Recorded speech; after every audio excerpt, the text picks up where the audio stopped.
नमस्कार, माझे नाव प्रतीक प्रसाद गावडे. मी इयत्ता 7वीत शिकतो.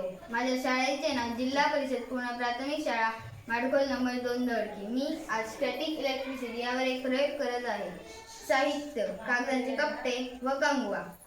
ही कंगवा ह्या कपट्यांजवळ नेली तर काहीच होत नाही, हे पाहू शकता.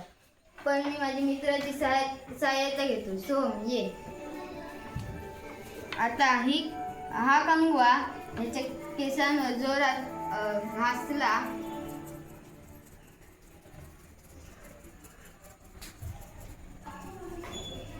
व या कपट्यांजवळ नेला की हे कपटे आकर्षित होतात. कारण हे ह्या फणीमध्ये घासल्यामुळे स्टॅटिक इलेक्ट्रिसिटी निर्माण होते. त्यामुळे हे कपटे या कंगव्याला चिपकतात.